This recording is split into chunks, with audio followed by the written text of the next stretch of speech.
simplification de la mobilité en entreprise. Je vais vous présenter brièvement.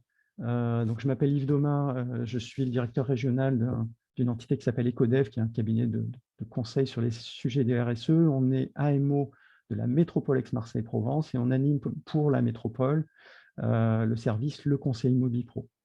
Donc, je vais vous présenter tout d'abord les intervenants aujourd'hui. Donc, Sandrine Henry, qui appartient à l'association AVEM, qui va nous parler qui va nous faire une introduction sur les sujets de la mobilité et de l'électromobilité en entreprise. Gaëtan Burle de la région Provence-Alpes-Côte d'Azur. Christophe Brusset de la métropole Aix-Marseille-Provence, qui est notamment en charge du programme La Recharge et qui présentera le programme, et moi-même, le conseil Mobipro. Alors, pour ceux qui ne connaissent pas encore le conseil Mobipro, on est donc AMO de la métropole Aix-Marseille-Provence, et notre rôle est d'accompagner les entreprises du territoire sur les sujets de mobilité d'entreprise, et notamment sur les plans de mobilité. Donc, pour nous contacter, vous avez une ligne téléphonique, une adresse mail, un site web. Donc, n'hésitez pas à prendre contact avec nous. Le service est accessible gratuitement aux entreprises du territoire de la métropole Aix-Marseille-Provence. Et on est là à la fois pour vous accompagner dans la création, le déploiement, l'animation de vos plans de mobilité, mais également pour essayer, comme aujourd'hui, de partager de l'information et de diffuser de l'information sur les nouvelles mobilités, les pratiques de mobilité et tous ces sujets. Donc, je vais maintenant, donc brièvement, pour vous donner une idée de l'agenda. Donc, on va commencer par une introduction sur le sujet de l'électromobilité, qu'est-ce que ça recouvre et pourquoi il faut s'en préoccuper aujourd'hui. Puis, on va passer un peu de temps sur les aides qui sont disponibles au niveau national et au niveau régional pour déployer l'électromobilité. Et puis, enfin, on va parler du service de bornes de recharge sur la voirie publique qui s'appelle La Recharge, qui est le service mis à disposition par la métropole Aix-Marseille-Provence et qui est disponible sur l'ensemble du territoire. Donc, je vais maintenant passer la main à Sandrine Henry, qui va poursuivre cette présentation. Sandrine, c'est à vous. Merci Yves et bonjour à tous. J'espère que vous m'entendez bien. Tout à fait. Parfait. Donc, je vous propose de démarrer ce webinaire par un petit tour. Alors, je n'ai pas la main en revanche, Yves, sur le diaporama. C'est bizarre parce que vous êtes en contrôle de l'écran, mais oui, ça a l'air de marcher. Voilà. Ah, ça y est, voilà, parfait. Bon. Je vous propose donc de démarrer ce webinaire par un petit tour d'horizon du marché de la mobilité électrique. Ah. Yves, ça passe instantanément sans fraction. Je vais essayer de reprendre. Je veux bien, ouais, parce que du coup, ça ne fait pas comme tout à l'heure. Et pourtant, on a répété. Allons-y. Voilà. Parfait, super, merci beaucoup Yves. Donc, petit tour d'horizon de la mobilité électrique avec justement le positionnement de notre région par rapport aux autres régions. Donc, en France, nous sommes sur un marché qui est dynamique, avec des immatriculations de véhicules électriques particuliers qui ont été multipliées par 3 entre 2019 et 2020. Et donc, nous avons atteint plus de 110 000 unités sur l'année 2020. La région sud se hisse à la 3e place du classement et donc fait partie des régions dynamiques en termes d'immatriculation. À noter également la forte progression des véhicules hybrides rechargeables qui gagnent également du terrain sur l'ensemble du territoire français. Suivant. Si l'on zoome sur notre territoire plus particulièrement, donc comme je vous le disais, nous sommes sur un territoire dynamique et lorsque l'on parle du territoire, donc du département des Bouches-du-Rhône, c'est le premier département français en termes d'immatriculation de véhicules particuliers neufs à batterie en 2020. Un phénomène qui s'explique notamment par la mise en place d'une subvention de la part du Conseil départemental des Bouches-du-Rhône, qui est cumulable avec les dispositifs nationaux. Et donc, c'est l'un des départements français qui s'est doté du coup d'un important dispositif pour accéder à l'acquisition de ce type de véhicule avec la prime des fameux 5 000 euros. Voilà, donc clairement, c'est une prime qui a dynamisé le secteur et ça se traduit de façon très claire au niveau des immatriculations. Ce phénomène est également observable sur le premier trimestre 2021, donc la tendance continue. On voit que voilà, les immatriculations progressent fortement sur la partie véhicules particuliers. Je vous propose de parler plus spécifiquement des véhicules utilitaires. Alors là, on est sur des grandeurs beaucoup plus réduites. On est sur environ quelques dizaines d'unités par mois qui sont immatriculées sur l'ensemble de l'année 2020. Ce phénomène s'explique notamment par le fait qu'il y avait jusqu'à présent peu d'offres qui étaient parfaitement en adéquation avec l'ensemble des professionnels. Donc là, on a une montée en puissance, notamment de la part des constructeurs, sur une diversification des gammes, des autonomies, des types de véhicules qui vous sont proposés pour justement correspondre au plus près de vos besoins professionnels. Un professionnel a souvent du matériel à transporter, donc ça nécessite des véhicules qui peuvent être chargés facilement. Et donc là, on voit également quand même une accélération sur les immatriculations des véhicules utilitaires neufs. Mais effectivement, le marché est beaucoup moins important aujourd'hui, en tout cas par rapport au marché des véhicules particuliers.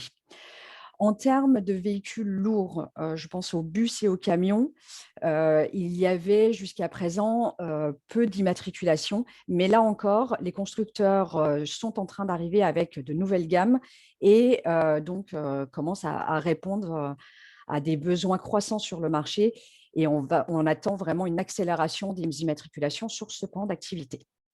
Qui dit véhicule électrique dit bien sûr besoin de recharge. Un véhicule électrique, ce n'est pas comme un véhicule thermique, vous n'allez pas à la pompe à essence pour recharger. Donc, un certain nombre de points de recharge ouverts au public ont été disséminés sur l'ensemble du territoire français et notamment dans la région sud de Provence-Alpes-Côte d'Azur, qui est aujourd'hui la 6e région en termes de maillage territorial. Donc là, je parle bien de points de charge ouverts au public. Donc ça ne comprend pas ceux qui sont à usage privatif, par exemple sur des collectivités, enfin, pour des usages entreprises ou autres, ou dans des résidences collectives ou dans des habitats privés. Donc là, c'est vraiment le dispositif qui est accessible au plus grand nombre. Et donc, la recharge est vraiment un élément incontournable de la mobilité électrique. Pour accompagner les entreprises et les particuliers, enfin l'ensemble des parties prenantes dans cette mobilité, alors il y a plusieurs textes qui sont apparus en termes de réglementation. Page suivante, s'il vous plaît. Voilà. Donc, alors, la France n'est pas un pays isolé. Il y a des obligations européennes. Les constructeurs aujourd'hui sont d'ailleurs sanctionnés financièrement s'ils ont trop de véhicules mis à la vente donc, de type thermique ou autre, donc qui émettent trop d'émissions de gaz à effet de serre. Et donc, il y a de très forts enjeux de décarbonisation sur l'ensemble de l'Union européenne. Au niveau de la France, ce phénomène s'est décliné via plusieurs lois, contrats, plans. Donc, la loi qui, aujourd'hui, est vraiment moteur sur le sujet, c'est vraiment la loi d'orientation des mobilités qui incite fortement les entreprises et l'ensemble des parties prenantes à verdir les flottes. Un phénomène qui va s'accroître de plus en plus. Je vous rappelle que là, on a eu encore quelques annonces il y a quelques jours par rapport à la loi climat et résilience qui annonce comme date butoir la date de 2040, donc pour abandonner les ventes de poids lourds neufs et de véhicules légers. Donc 2040, c'est demain. Donc clairement, là, il va y avoir une accélération du verdissement des flottes.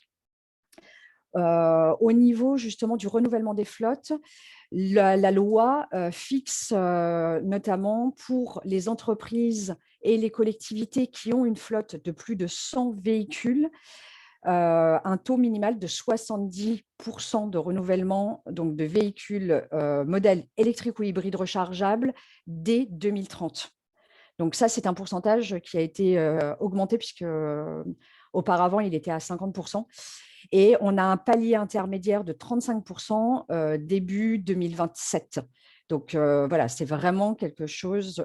Donc le palier, pardon, de 2027, qui était à 35%, vient d'être transformé à 30% dans le cadre du projet de la loi climat et résilience.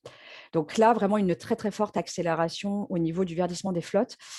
Le gouvernement a également annoncé en octobre 2020 un ambitieux plan l'objectif 100 000 bornes. L'objectif 100 000 bornes, c'est déployer et mettre à disposition des entreprises, des particuliers et de l'ensemble des acteurs 100 000 bornes sur l'ensemble du territoire français. Là encore, donc un plan très très ambitieux puisque début 2021, enfin février 2021, nous étions à un peu plus de 30 000 points de charge ouverts au public, donc ce qui nécessite finalement un triplement d'ici la fin de l'année. En parallèle, la mise en place de zones à faible émission mobilité, donc les fameuses ZFEM, qui sont en train donc de se déployer sur plusieurs territoires. Et le territoire donc, de la métropole Aix-Marseille est concerné par ce dispositif. Un décret est paru en septembre 2020 qui a fixé justement plusieurs zones et donc notre métropole fait partie des zones qui vont être impactées par ce type de mise en place, donc avec potentiellement des restrictions de circulation sur certains axes et surtout des restrictions de circulation pour des véhicules jugés trop polluants, notamment par rapport aux vignettes critères que vous pouvez trouver sur les pare-brises. Je pense notamment aux vignettes critères 5, 4 et 3 qui vont être dès 2023 souvent bannies de plusieurs territoires. En parallèle, donc pour accompagner toute cette transition et cette mobilité, la région Sud a mis en place un important plan climat qui s'appelle une COP d'avance que Gaëtan vous détaillera plus en détail vraiment dans un second temps. Donc, pour vous aider à déployer l'électromobilité dans votre entreprise, plusieurs dispositifs sont à votre disposition actuellement. Le plus important actuellement, c'est le bonus écologique avec des paliers qui sont en fonction justement du prix d'achat des véhicules, également de la technologie retenue. Et on constate que les primes, donc le bonus alloué va diminuer d'année en année. Donc, il va y avoir un premier coup de rabot dès le 1er juillet 2021. Et cela va continuer donc, à partir du 1er janvier 2022. Donc, en gros, le message aujourd'hui, c'est plus vite vous allez vous préoccuper justement des achats de flotte, plus vite vous pourrez justement bénéficier de ce type d'aide. Donc, le bonus écologique est accompagné d'un autre dispositif, notamment pour les véhicules lourds. L'État est bien conscient qu'effectivement, il n'y a pas que des véhicules légers dans vos flottes. Donc là encore, un dispositif a été mis en place pour le renouvellement des véhicules donc, destinés plus au transport, mais également des véhicules à moteur, je pense aux 2 ou 3 roues et quadricycles à moteur, des véhicules qui sont particulièrement utilisés notamment dans le cadre de livraison. Ou dans le cadre de la logistique, notamment du dernier kilomètre. Donc là encore, l'État vous accompagne effectivement avec un dispositif d'aide financière pour renouveler ce type de véhicule. En parallèle, le bonus écologique est cumulable avec une prime dite à la conversion. La prime à la conversion, c'est le fait de mettre au rebut un véhicule diesel ou essence, donc un véhicule diesel immatriculé avant le 1er janvier 2011 ou un véhicule essence immatriculé avant le 1er janvier 2006. Et là encore, donc, vous pouvez bénéficier d'une aide pour justement convertir ce véhicule. En parallèle, là, je ne l'ai pas mis dans la présentation, mais il y a aussi le rétrofit, c'est-à-dire la conversion d'un véhicule thermique vers l'électrique. Plusieurs entreprises planchent sur le sujet et plusieurs modèles de véhicules sont en cours d'homologation. Il faut savoir que là, cette semaine, a été annoncé, par exemple, que la 2 chevaux venait d'être homologuée, mais d'autres véhicules vont suivre. Et notamment, il y a des expérimentations qui sont faites sur des véhicules plus lourds, type camion ou fourgonnette ou autre.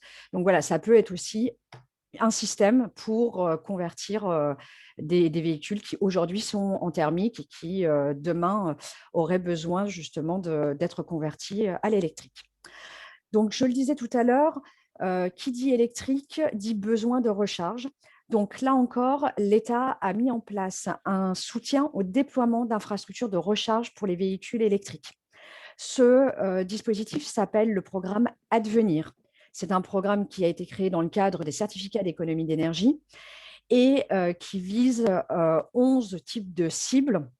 Je pense qu'il doit y avoir une diapo juste après. Voilà, qui permet en fait d'avoir une vue d'ensemble. Donc, en tant qu'entreprise et personne morale, vous avez la possibilité de solliciter ces aides. Donc, le montant des aides va varier en fonction du type de point de charge que vous allez déployer. Voilà, plus le point de charge va être ouvert au public, plus il va être bonifié, on va dire, en termes de subventions.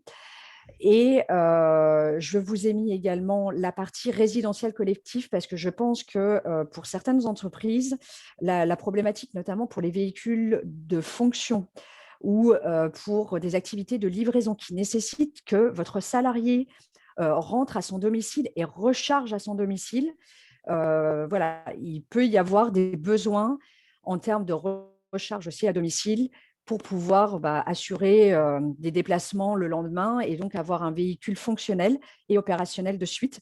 Donc, voilà, des aides sont également à disposition des salariés. Certaines entreprises mettent en place des points de charge, le lieu de travail et accompagnent également les salariés à leur domicile pour justement faciliter cette transition.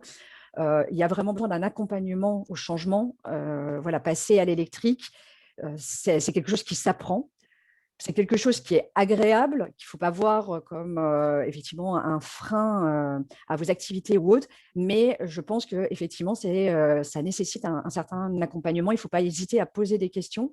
Au niveau de l'association AVEM, on est aussi à votre disposition si vous avez des questions, que ce soit en termes justement de questions sur de la réglementation, sur la mise en œuvre, le déploiement ou autre.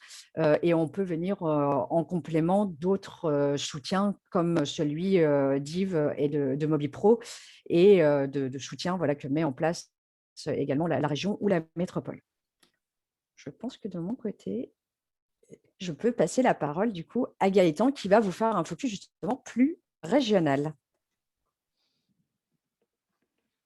Alors bonjour à toutes et tous. Est-ce que ma caméra fonctionne? Oui, ça y est. Donc bonjour à toutes et tous, merci Sandrine. Donc oui, bonjour, donc Gaëtan Bure, donc je travaille au sein du service transition énergétique de la région Sud, principalement sur les énergies renouvelables et le photovoltaïque, mais aujourd'hui j'assure l'intérim de mon ancien collègue Arthur Coussy, avec qui vous avez peut-être échangé et qui était en charge donc des questions de mobilité durable. Donc aujourd'hui la région a effectivement voté en 2017 un plan climat, une COP d'avance qui donc flèche des actions sur la mobilité durable et les carburants alternatifs, avec un objectif de maillage, par exemple, de bornes de recharge tous les 25 km d'ici 2021. Suite à ce plan climat, un appel à projet régional a été mis en place, un appel à projet qui s'appelait Zéro émission en route, qui est effectif de 2017 à 2020. Et depuis le début de cette année, un nouveau cadre d'intervention, donc zéro émission sur route, qui est effectif jusqu'à, alors il y a une petite faute de frappe, jusqu'à 2023, et qui donc met en avant des dispositifs d'aide, donc notamment à l'acquisition de véhicules utilitaires propres, ou encore des dispositifs de soutien au déploiement d'infrastructures de recharge de véhicules électriques, pour continuer à peaufiner le maillage du territoire. Donc très rapidement, hein, je vous ai mis un petit bilan en fait de l'action portée par la région sur les 2 dernières années passées en termes de mobilité. Donc on peut voir là un soutien financier au déploiement de 479 bornes pour 960 points de charge publique. Également 90 bornes et 110 bornes sur parking privé, représentant 2,4 millions d'euros de subventions et 5,7 millions d'euros d'investissement à travers 3 appels à projets. Des soutiens à 10 projets innovants, donc qui couplent à la fois mobilité électrique et puis développement d'énergie renouvelable. La promotion du véhicule électrique à travers des événements, le démarrage d'une action spécifique sur les taxis qui est gérée de chez nous donc par notre direction générale des transports. La mise en place donc progressive d'aide à l'acquisition de véhicules utilitaires propres, et puis la réalisation d'études spécifiques, donc des études portées notamment par l'Université d'Aix-Marseille ou encore par l'AVEM, auquel qu'on a soutenu financièrement. Donc très rapidement, je vais essayer de vous présenter un petit peu les différents dispositifs du cadre zéro émission sur route, où on trouve à la fois un soutien aux actions de sensibilisation, d'accompagnement et d'animation du territoire sur la thématique des carburants alternatifs, donc avec des bénéficiaires qui peuvent être des personnes morales publiques ou privées, avec des taux de subvention allant jusqu'à 30% pour les acteurs privés et 50% pour les acteurs publics, avec une aide plafonnée à 30 000 euros. Voilà, un deuxième donc axe qui est un soutien au déploiement d'infrastructures de recharge de véhicules électriques. Donc qui va se scinder en plusieurs volets. Un premier volet de soutien aux actions de planification, où là typiquement les bénéficiaires sont les collectivités qui ont la compétence IRVE ou leurs délégataires, avec des taux de subvention jusqu'à 50% du montant total plafonné à 20 000 euros.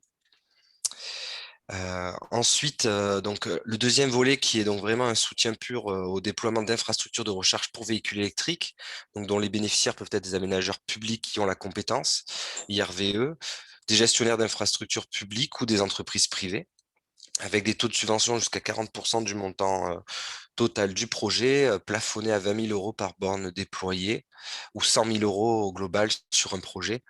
Donc, je vous passe les critères techniques, on pourra y revenir s'il y a des questions. Et je vais donc passer au troisième volet, hein, toujours sur ce soutien au déploiement des IRVE, donc un soutien aux actions d'amélioration de la qualité de service des réseaux. Donc typiquement des projets qui touchent à l'évolution ergonomique des bornes, qui permettent une amélioration de la qualité de service, des actions d'amélioration aussi sur la visite des bornes dans l'espace public, de communication. Donc là, les bénéficiaires ciblés, donc c'est les exploitants de réseau, hein, principalement de bornes situées dans la région ou les collectivités, avec des aides pouvant aller donc jusqu'à 50% du montant total et un plafond à 20 000 € par projet. Ensuite, on a également donc un dispositif de soutien au déploiement de stations GNV, donc avec un appel à projet Mobigaz, donc qui concerne des projets favorisant, hein, l'émergence sur le territoire régional de stations d'avitaillement d'accès public de distribution du gaz naturel pour les véhicules, dont les bénéficiaires peuvent être donc des partenariats constitués d'entreprises, des collectivités ou des établissements publics.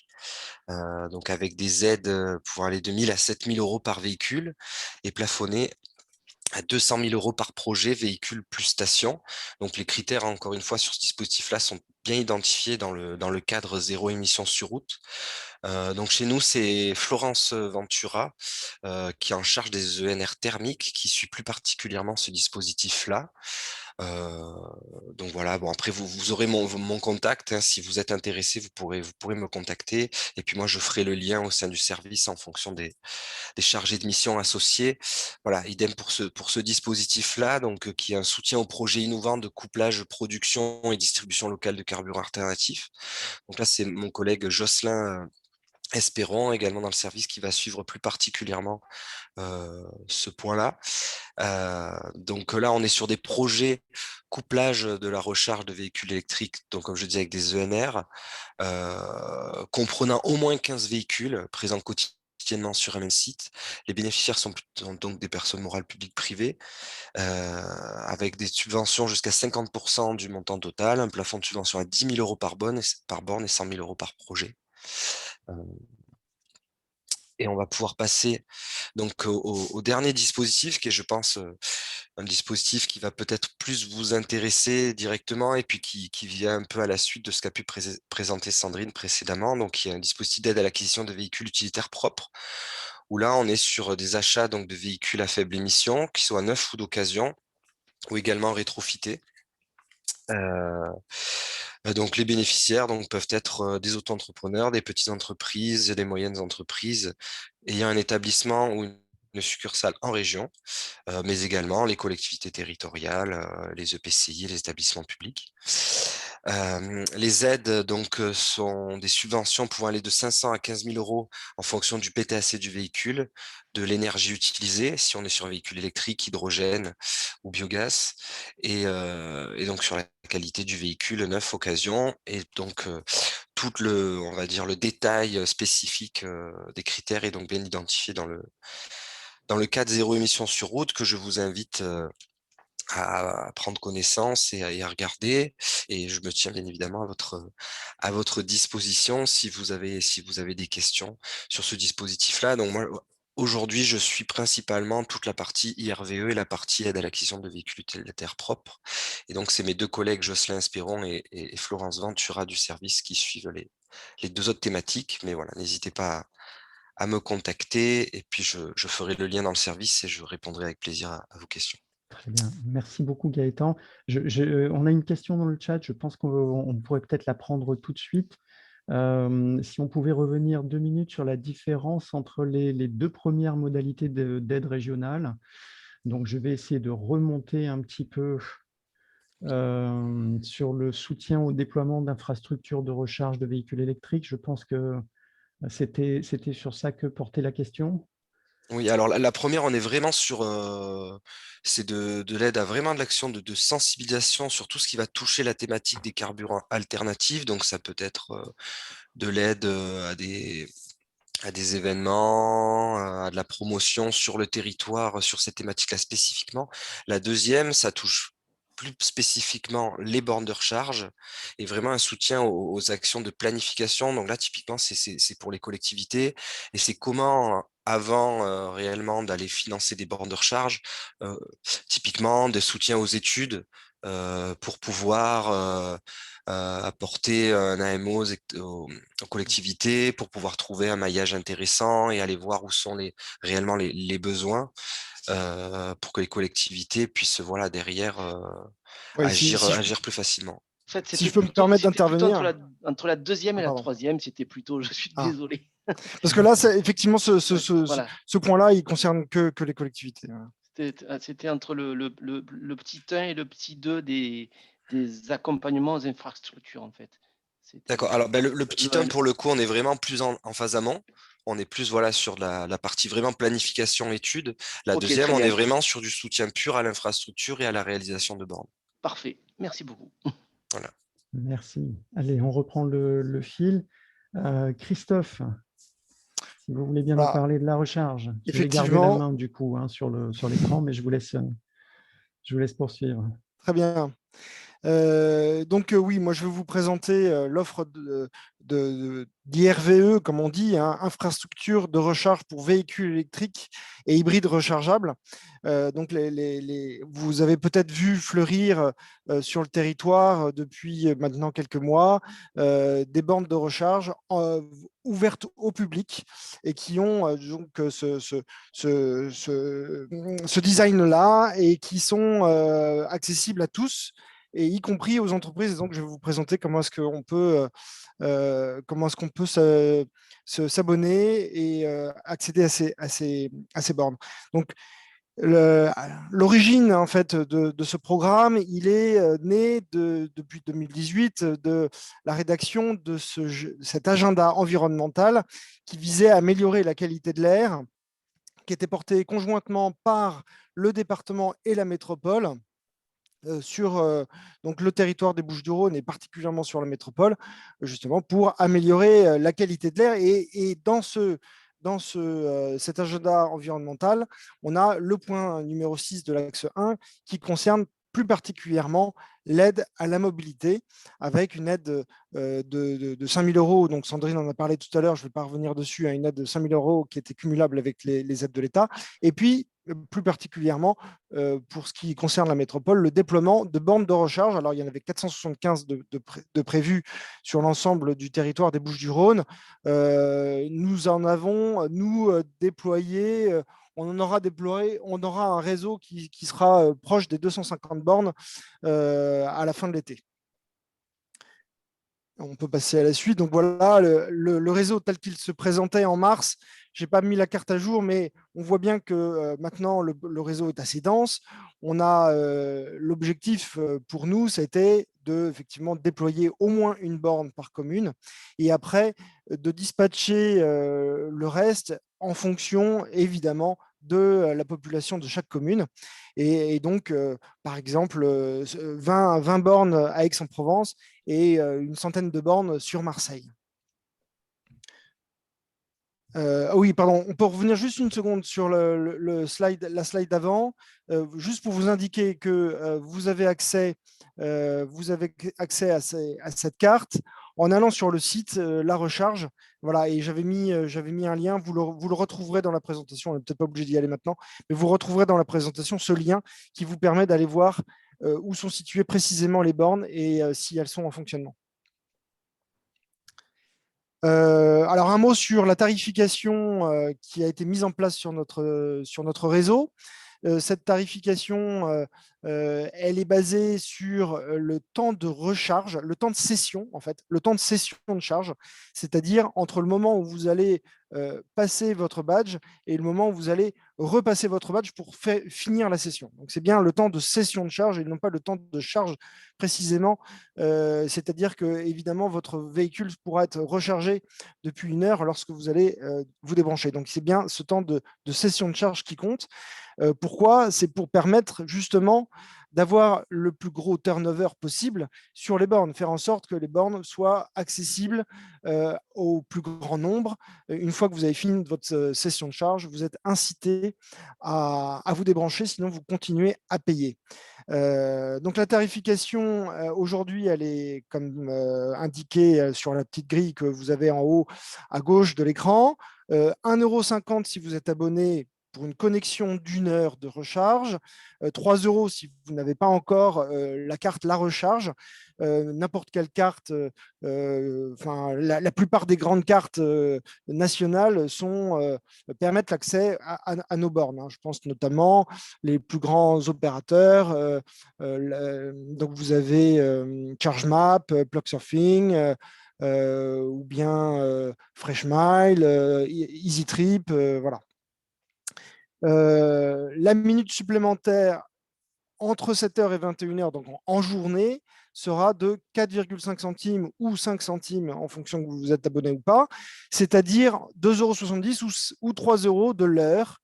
Donc, une heure de charge, 1,50 € et au-delà de cette heure de charge, 2,70 € sur la place. Donc, vous voyez, vous êtes vraiment incité à vous débrancher dès que votre véhicule est chargé. L'abonnement est de 12 € par an, c'est-à-dire 1 € par mois, bien sûr.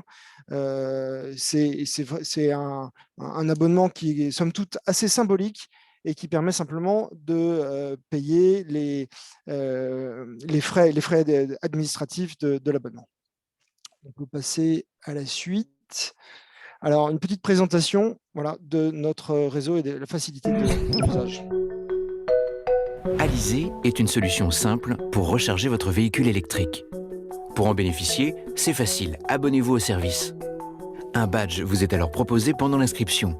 Il vous fournit un moyen pratique pour accéder à la recharge. Puis, téléchargez l'application Alizé sur votre smartphone. Vous pouvez à présent rechercher une borne de recharge proche de votre destination. L'application vous propose de lancer le guidage jusqu'à votre borne. Avec l'application Alizé, déverrouillez la borne et branchez votre véhicule. La charge démarre automatiquement. À tout moment, vous pouvez interrompre la charge avec votre application ou avec votre badge Alizé. Si vous n'êtes pas abonné, le service de recharge Alizé est également pour vous. Laissez-vous guider par les indications présentes sur la borne. Si besoin, une hotline est à votre disposition. Une fois l'application Alizé téléchargée, cliquez sur le bouton « Non abonné » et sélectionnez la borne. Vous pourrez démarrer votre recharge après avoir saisi vos numéros de carte bancaire. Vous pouvez rejoindre sereinement votre réunion. À chaque instant, vous pouvez consulter votre durée de rechargement pour gérer plus efficacement votre temps. Alizé vous délivre par mail un justificatif de paiement. La prochaine fois, l'application vous guidera vers les bornes Alizé. Alizé est le service simple et pratique pour recharger votre véhicule électrique. Vous l'avez compris, l'opérateur qui assure la maintenance, mais surtout l'exploitation de nos bornes, c'est Alizé. C'est le réseau Alizé qui fait partie du groupe Bouygues Energy Service.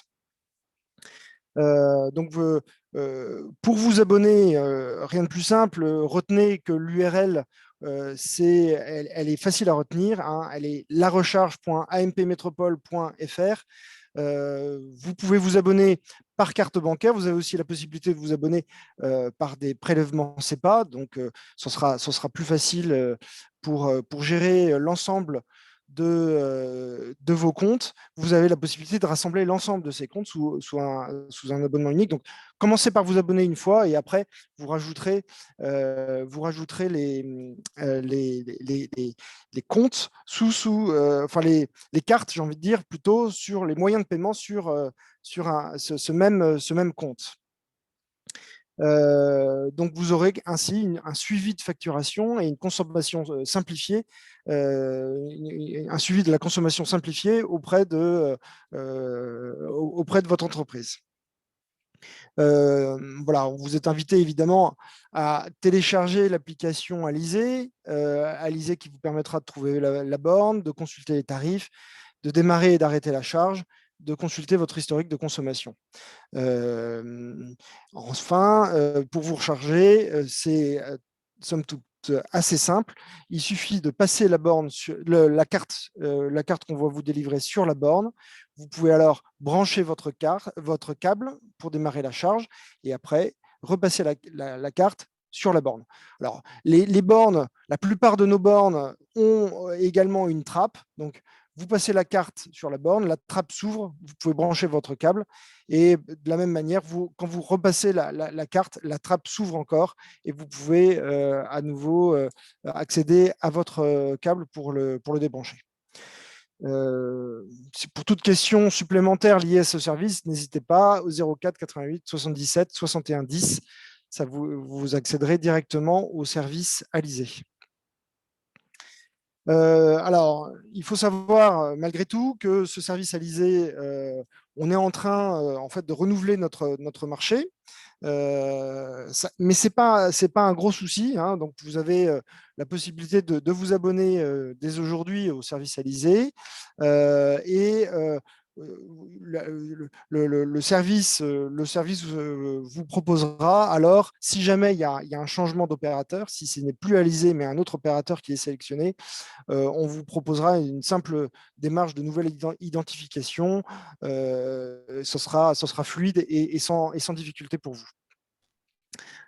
Également, pardon, juste pour finir sur ce changement, nous prévoyons également une nouvelle tarification, a priori cet été, sinon à l'automne. À terme, nous prévoyons de multiplier les offres sur le territoire pour permettre justement d'accélérer le grand mouvement de ces implantations de bornes de recharge sur notre territoire. Nous avons jugé intéressant de faire appel à des opérateurs privés pour compléter le maillage que nous avons déjà déployé. Donc, je vous ai dit à peu près 250 bornes à la fin de l'été. L'idée, c'est effectivement de compléter ce maillage. 250 bornes, on peut facilement le doubler pour 2022. On a vraiment cet objectif-là pour fin 2022. Donc, on a pour ça, on est en train de préparer un grand appel à solutions pour attribuer des autorisations d'occupation temporaire sur le territoire, sur le domaine public de la métropole. Et ça, à 3 opérateurs. L'idée étant effectivement de créer un secteur concurrentiel. Donc, vous pourrez ainsi choisir l'opérateur qui vous apporte le meilleur service au meilleur prix sur notre territoire. On a également prévu l'équipement des parkings publics, des parkings relais également, et la mise en place d'une charte qualité qui vous permettra effectivement d'identifier les bornes publiques qui respectent le processus qu'on a prévu sur notre territoire. Et dernier point, je sais pas si j'ai main. Oui, voilà. Cette charte, elle permettra notamment de garantir cette interopérabilité, cette itinérance entre les différentes bornes. C'est-à-dire que quel que soit l'opérateur qui vous a transmis une carte de recharge, vous pourrez accéder à n'importe quelle borne du territoire. C'est cette itinérance qui sera garantie grâce à la charte. Aujourd'hui, malheureusement, les conditions d'itinérance ne sont pas toujours satisfaisantes et on veut vraiment aller jusqu'au bout du processus qui existe actuellement.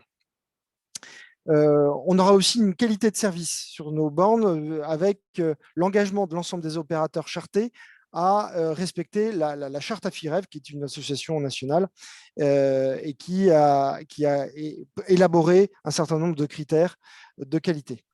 Également une lisibilité de la grille tarifaire avec la possibilité de bien facilement comparer les offres entre elles au niveau des tarifs Et enfin, voilà, la garantie de l'application de la grille appliquée sur la borne avec les opérateurs de cartes de recharge qui vous seront, pour lesquels vous serez détenteur et qui seront des cartes d'opérateurs labellisés.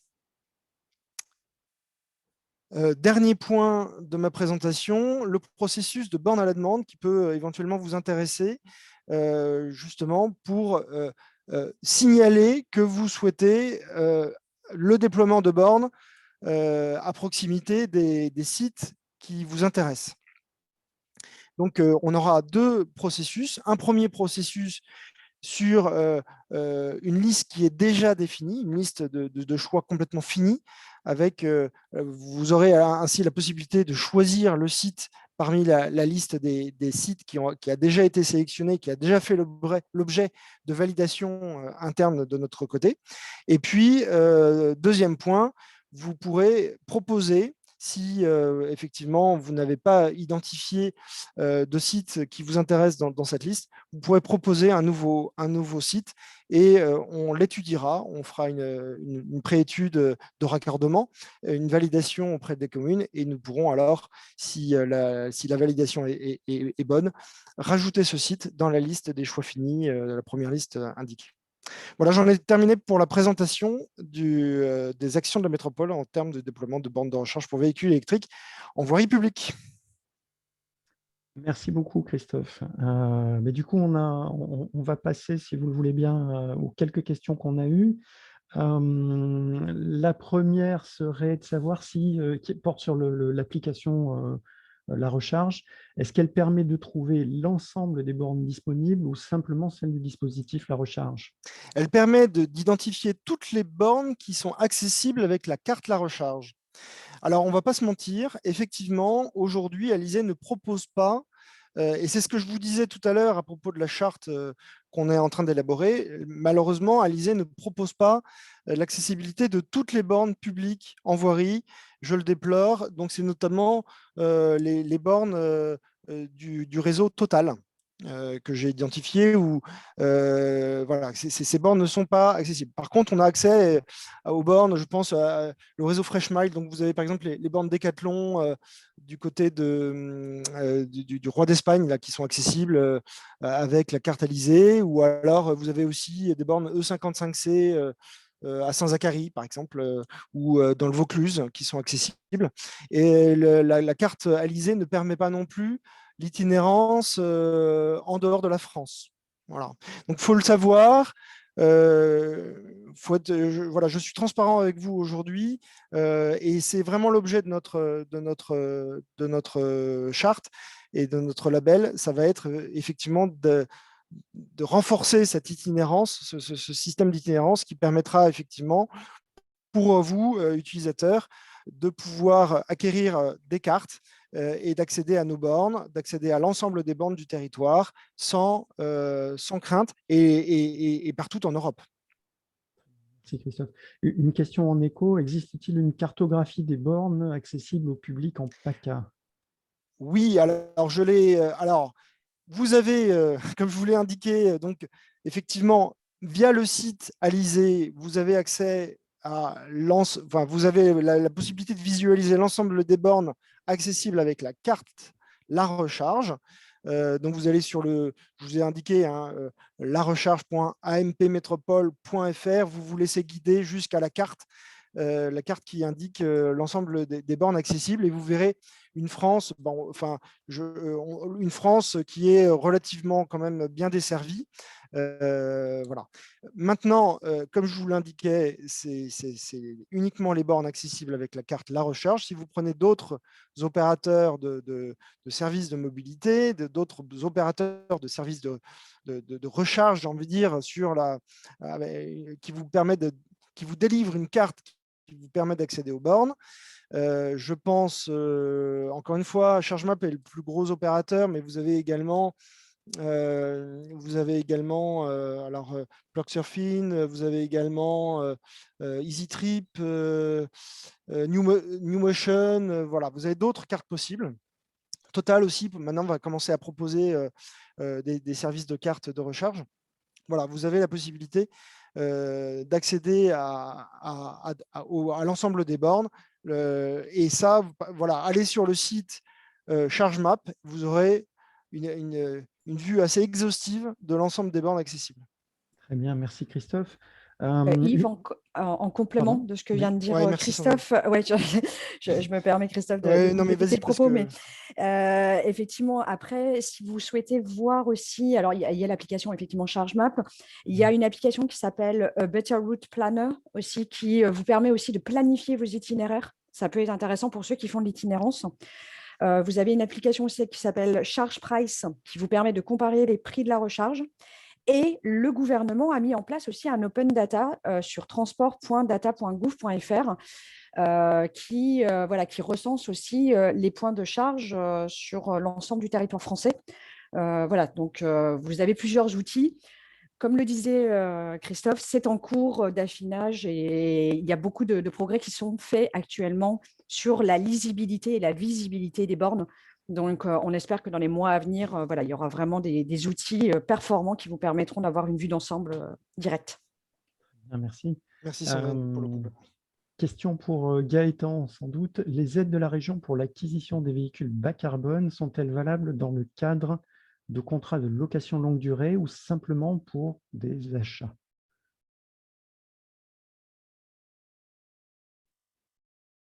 Alors Gaëtan, oui, mon micro était coupé, je parlais dans le vide. Alors non, c'est pour, à l'heure d'aujourd'hui, c'est principalement pour de l'achat de véhicules euh, dans le cadre de l'aide. Très bien, donc pas la LDD. Très bien. Très bien. Merci Gaëtan. Alors une question là qui est un peu technique, mais quelles sont les caractéristiques techniques du câblage électrique pour une borne sur un parking collectif privé? Je ne sais pas si c'est moi ou Sandrine, peut-être. Mais globalement, je pense que Sandrine sera plus à même de répondre, mais globalement, ce qu'il faut retenir, c'est que la prise type 2 et la prise qui a été sélectionnée comme étant la norme européenne pour des recharges normales, donc pas rapides en fait, et puis la recharge type comp 2, mais qui ne nécessite pas de câble personnel, j'ai envie de dire. Vous n'avez pas besoin d'acheter de câbles combo 2 puisque les câbles sont attachés à la borne. Donc, en fonction du véhicule que vous allez acheter, vous pourrez utiliser des prises type combo 2, mais de toutes les façons, la base, c'est quand même la prise type 2, avec d'un côté, donc, pour vous connecter au véhicule, le type 2, et puis pour vous connecter à la borne, donc également type 2 pour les bornes publiques. Si vous êtes sur des bornes privées, ça peut être simplement une prise domestique classique. Très bien, merci. Une petite question que j'adresse directement à Sandrine. Est-il possible d'avoir le détail de tous les outils qui viennent d'être cités? Oui, je suis en train de le mettre dans la etc. chat, du coup. Voilà. J'étais en train de l'écrire dans le chat. Donc, sans souci. Très bien. Monsieur Ducasse a levé la main. Alors, je ne sais pas si c'est un clic intempestif ou si vous vouliez prendre la parole, mais allez-y. Non, bonjour. Bonjour. On commence à bien maîtriser ces visios, donc c'était un choix. Je voulais repréciser ma question, en fait, parce que vous avez répondu sur les câbles et je ne m'étais pas bien exprimé. C'est pour le relier avec le réseau électrique, relier la borne au réseau électrique. Parce que j'ai entendu beaucoup de choses, notamment sur les difficultés que peut avoir le particulier dans le cadre de l'entreprise ou à son domicile pour charger son véhicule.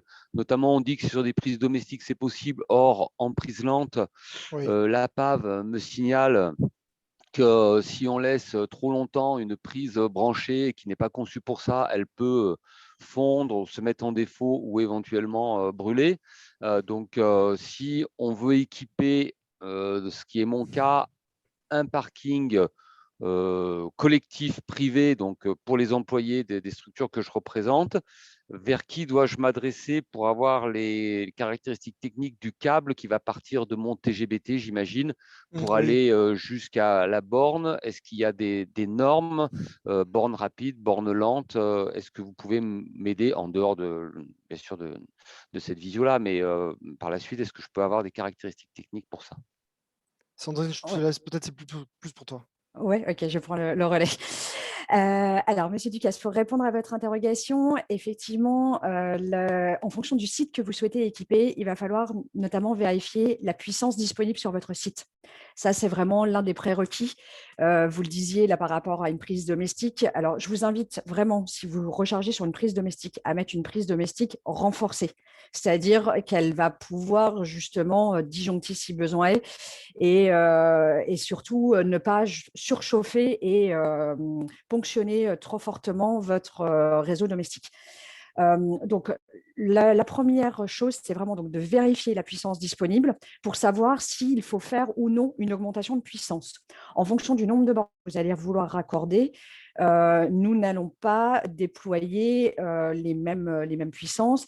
Après, si vous êtes sur un parking sur lequel vous souhaitez mettre plusieurs bornes côte à côte, et que tout le monde ne se recharge pas en même temps, bah, c'est pareil, il y a des possibilités aussi d'adapter les puissances et donc de ne pas forcément augmenter l'abonnement type Enedis. Voilà, si vous êtes sur une tarification, vous n'êtes pas forcément obligé de passer sur la tranche supérieure. Là, c'est vraiment, enfin voilà, il faut vraiment regarder en fonction des besoins. Si vous voulez, on peut échanger en parallèle pour que je vous donne déjà quelques premières pistes et que je vous oriente vers les interlocuteurs qui pourront aussi vous aider à monter votre projet de façon sereine, quoi. Je ne sais pas si j'ai répondu à votre interrogation, si vous… De toute façon, vous avez les Ok, coordonnées. merci. Oui, Voilà, je vous avez note les votre coordonnées de nom Sandrine. et je reviendrai vers vous sur les Voilà. besoins. J'ai Après, en compris. fonction des bornes que vous allez déployer, voilà. Enfin, Christophe citait les bornes lentes, donc ça sera plus pour de la recharge, par exemple, nocturne. Si vous êtes avec du trafic qui nécessite effectivement des recharges rapides, bah là, c'est d'autres types de bornes peut-être à déployer sur votre site. Et voilà, ça n'a pas les mêmes coûts, ça engendre d'autres systèmes à mettre en œuvre. Donc, il faut vraiment voilà, bien analyser vos besoins pour déployer des bornes qui sont en parfaite adéquation avec vos futurs usages. Ok, merci beaucoup, Voilà. c'est très clair, merci. Je Très vous en bien. prie. Eh bien, écoutez, il est 10h01, donc je vous propose, s'il n'y a plus de questions, de vous remercier et puis de mettre fin à ce webinaire. Donc, encore une fois, le support vous sera envoyé, alors peut-être pas aujourd'hui, mais le support vous sera envoyé en début de semaine prochaine. Le replay sera disponible sur la chaîne YouTube Le Conseil Mobipro et les coordonnées des différents intervenants seront inclus dans le support. Donc voilà, merci à tous et puis bonne journée à vous et peut-être à l'occasion d'un prochain webinaire sur le sujet de la mobilité. Au revoir. Merci, au revoir.